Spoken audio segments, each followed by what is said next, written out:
बिस्मिल्लाहिर्रहमानिर्रहीम। इज्जत नफ्स किसी शख्स की महफूज नहीं, इज्जत नफ्स किसी शख्स की महफूज नहीं। अब तो अपने ही निगहबानों से डर लगता है, डंके की चोट पे जालिम को बुरा कहता हूँ, मुझे सूली से न जिंदानों से डर लगता है। जनाबे वाला, आज की तकरीब का मौजू भी कमाल है, जश्न आज़ादी और आज का तालिब इल्म। जनाबे वाला, हम एक आज़ाद मुल्क हासिल करने की खुशी में आज़ादी का जश्न मनाते हैं, लेकिन मेरी सोच इस बात से मुत्फिक नहीं। आज मैं आपको एक आज़ाद मुल्क की हकीकत बताता हूँ। जनाबे वाला, इस आज़ाद मुल्क के आज़ाद हुक्मरान हाथ में कशकोल लिए हर वक्त अगयार के सामने भीख मिलने के मुंसिर रहते हैं।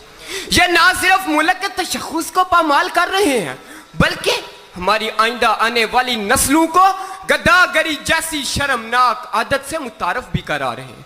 जनाबे वाला, पाकिस्तान पिछले 10 सालों से अमेरिका से $8 बिलियन की रकम वसूल कर चुका है। इमदाद में इमदाद लेने की ये वजह जब इन हुक्मरानों से पूछी जाती है तो जवाब मिलता है, पाकिस्तान एक गरीब मुल्क है, गुर्बत और अफलास इंतहा पर है, लिहाजा इमदाद लेने के सिवा कोई चारा नहीं। तो जनाबे वाला, मैंने सोचा कि जरा इन कलिमात पर इतबार करते हुए मैं अपने घर से बाहर निकल कर देखूं तो सही कि इमदाद के नाम पर मिलने वाली इस भीख ने मेरे मुल्क की अवाम के हालात जिंदगी किस हद तक बदले हैं। तो जनाबे वाला, बहुत अफसोस हुआ। कहीं मैंने भूख से बिलखते मासूम बच्चे देखे तो कहीं मैंने इन वुज़रा के फरंगी कुत्तों को सैर होते देखा, कहीं मैंने बाजार में बिकती हवा की बेटी देखी तो कहीं मैंने इन हुक्मरानों के तन पे लाखों का लिबास देखा, कहीं मैंने औलाद बराए फरोहत के नारे सुने तो कहीं मैंने इन हुक्मरानों के आगे पीछे जाती 10-10 मर्सिडीज को देखा।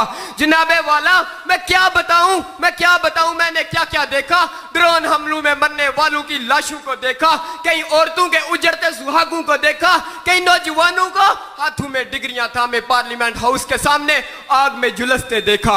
जनाबे वाला, इस आजाद मुल्क के इन हालात को जब मैं देखता हूं तो मेरा दिल खून के आंसू रोता है और मेरी जुबान से ये अल्फाज अदा हो जाते हैं, जो सच कहूं तो बुरा लगे, जो दलील दूं तो जलील हूं, ये समाज जहल की जद में है, यहां बात करना हराम है। जनाबे वाला, मैं मान लेता हूं कि आजादी के मौका पर जश्न मनाना चाहिए, लेकिन इस कौम के तालिब इल्म का जश्न मनाने का जो तरीका है वो सरासर गलत है। इस कौम के नौजवान तालिब इल्म अपनी बाइक्स के साइलेंसर निकालकर उनको सड़कों पे भगाते हैं, वन व्हीलिंग करते हैं और खुदकुशी की मौत मरते हैं। जनाबे वाला, ये अपनी कीमती जानों को हराम मौत के हवाले कर देते हैं। तो जनाबे वाला, मैं आपसे पूछता हूँ कि जरा सोचिए, आज़ादी के मौका पर इन तुलबा के वालिदैन के दिलों पर क्या गुजरती होगी। ऐ मेरे नौजवान तुलबा, मैं आपको एक पैगाम देना चाहता हूँ। ऐ तुलबा, तुम इकबाल के शहीन हो, तुम अपनी हकीकत को पहचानो, तुम अपनी हसीयत को पहचानो और इस दुनिया को बता दो कि यह कौम कल भी जिंदा थी, यह कौम आज भी जिंदा है। पाकिस्तान।